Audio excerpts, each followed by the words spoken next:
What's up guys, welcome back to the channel, and today I'm back with another video. This time once again, we're going to look at Michael Jordan, and this time rank his 6 championship rings from worst to best. When I rank his championships, I'm going to rank them on how he performed in that final series, how important they were to his legacy, and how impressive they are in my own personal opinion.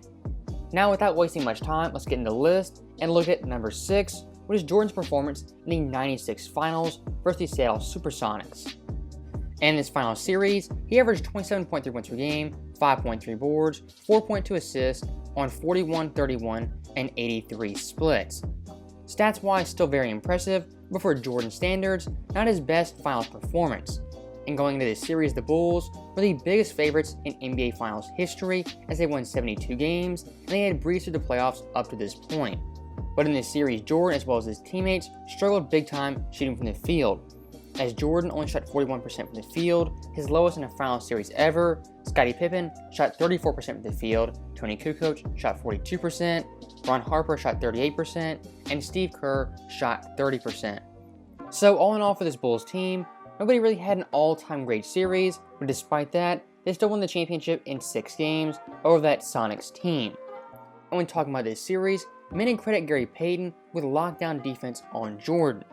But if you go back and watch the film, Jordan in this series actually did fairly well when Payton was guarding him.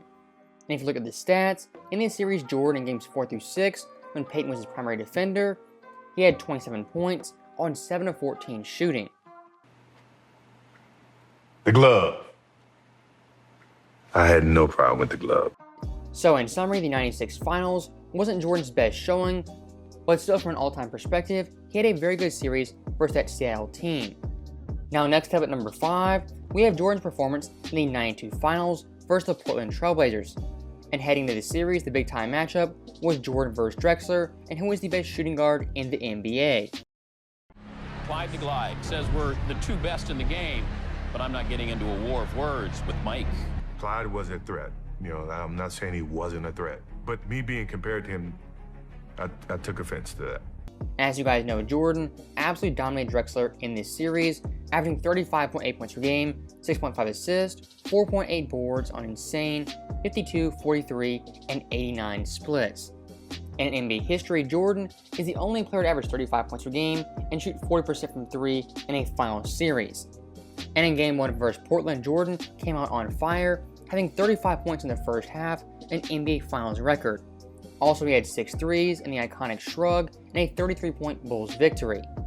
And that Game 1 was definitely not close, but overall this series was very competitive. And at one point it was tied at 2 games apiece. But Jordan in Game 5 had 46 points on 61% shooting.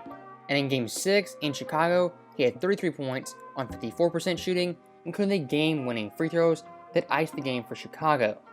So heading into the 92 finals, the major storyline was Drexler versus Jordan, but coming out of it, there was absolutely no debate, and Jordan was head and shoulders above Drexler as the best shooting guard, as well as the best player in the NBA. Now looking ahead at number 4, we have Jordan's performance in the 98 finals, his second time versus Utah Jazz. And in this series, he was dragging his Bulls team to the 6th and final championship.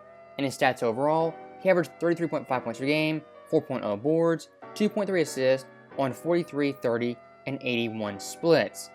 And for the late 90s, nearly averaging 34 points per game in a series was definitely highly impressive given the era and the overall context.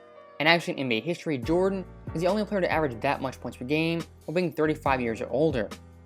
And speaking of age, this Bulls team is still the oldest championship team in NBA history. Jordan was 35, Rodman was 36, Harper was 34, and Kerr and Pippen were both 32.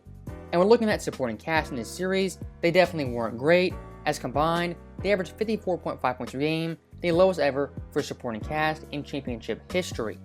And by far the most impressive thing in this series is how great Jordan was in the clutch, as his clutch time stats are pretty much unheard of. In the last 5 minutes of the game within 5 points, he had a total of 30 points in this series, that is tied for the most ever in NBA Finals history. And his Bulls teammates combined themselves only had 30 clutch time points in total for this series. So Jordan in the clutch was a one-man wrecking crew, and the plan late in games. Get the ball, Michael. Everybody get the out of the way. Go to the basket. And where that game plan was most evident was in Game 6 in Utah, the final game of this series. as Jordan that game had 45 points, he had 16 in the fourth quarter, hit the steal on Karl Malone, and the shot on Russell to ice the championship. And that sequence right there is the greatest sequence in NBA Finals history, and it's still highly impressive all these years later. Now moving on from 98, next up, with the 97 Finals, once again versus Utah Jazz. And this series, Jordan was once again fantastic, averaging 32.3 points per game, 7.0 boards, 6.0 assists on 45, 32, and 76 splits. And this series, Jordan once again carried a heavy offensive load for this Bulls team. And one of the biggest moments in this series came in Game 1, as in this game, Jordan had a buzzer beater over Brian Russell to seal that Game 1 victory for Chicago. Also, a big time moment from this series was in Game 5 in Utah, where Jordan was under the weather and definitely not healthy. Maybe it was takeout food. The Bulls' Park City dwelling in Utah does not have room service, but at 5:10 Utah time, Michael got to the arena. A touch of the flu after sleeping all day. It was one of those games that you just want to be a part of. You just will never forget how he was able to find such energy and such desire to win that game for us. In this game, Jordan had 38 points, a game high, including 15 in the fourth quarter and a clutch 3 to ice the game for the Bulls. And that Game 5 from Jordan is super iconic, but even more impressive than that, the winner Game 5 in a series won that series 70% of the time. So when Jordan needed to step up, he did so in a big way, even if he was fatigued and under the weather. Now also in Game 6, Jordan was all-time great, having 39 points, with only one teammate being in double digits. And Chicago won that game by 4 points, giving Jordan his 5th championship and his 5th Finals MVP. And the one thing you have to highlight from this series is that Jordan in the fourth quarter was absolutely fantastic, averaging 10.7 points per game, the most ever in a Finals series. And in total for this series, he had 64 fourth quarter points. That was more than the rest of the Bulls starters combined. And speaking of carrying, this Bulls team in the Finals averaged 55.5 points per game. That is the second lowest supporting cast in NBA Finals history.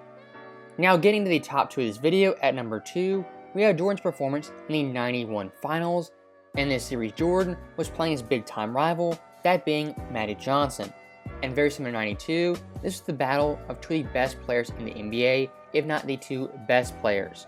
And Jordan once again came to play in this series, averaging 31.2 points per game, 11.4 assists, 6.6 boards on 55, 50, and 84 splits. And one of the big critiques Jordan always gets is that he isn't a great passer, but in this series, he averaged 11.4 assists, the most ever for a non-point guard or a player not named Magic Johnson.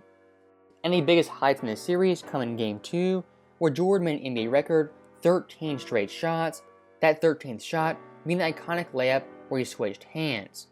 Also in Game 3, a very underrated moment is that Jordan had the game-tying shot to force OT in a game the Bulls would eventually win. Also in Game 5 in LA, the closeout game, Jordan had 30 points, 10 assists, and 5 steals while playing all 48 minutes. And near the end of that game, he trusted his teammates and passed the ball to John Paxson, who knocked down some big, timely shots. Phil asks Michael, MJ, who's open? And he goes, Paxson. He goes, all right, then get him the ball. Paxson is open. Get him the ball. And I started looking for Paxson. Everybody, in the world's expecting Jordan to force something through a double team. He doesn't do it. He draws and dishes. And overall, the 91 Finals were a big time moment for Jordan as he got the monkey off his back of not being an NBA champion. Now, at that number 1 spot, I'm pretty sure you could have guessed, we have Jordan's performance in the 93 Finals versus the Phoenix Suns. In this series, Jordan was all-time great, and stats-wise, had one of the best Finals series of all time, averaging 41 points per game, 8.5 boards, 6.3 assists, on 50, 40, and 69 splits.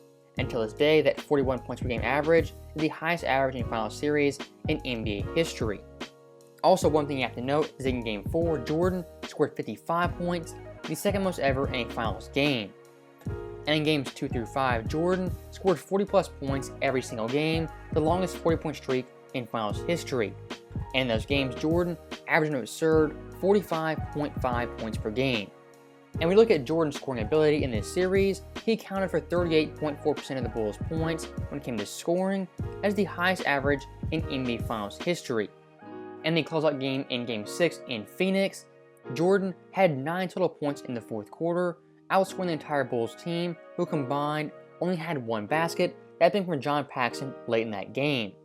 And if you had to summarize the 93 finals in one word, I would call it pure dominance, as nobody on that Suns team could stop a prime Michael Jordan. And I think because of that, this series is Jordan's best ever finals performance, given his level of dominance, as well as him beating a very good and very solid Phoenix Suns team led by his friend Charles Barkley. So that right there is the end of the video, and that was my rankings of Jordan's 6 NBA championships from worst to best. As always, let me know your guys' thoughts. What do you think I got right? What do you think I got wrong? Which championship should have been higher? And which should have been lower? With that being said, thank you guys for watching. If you enjoyed it, I'll see you guys next time.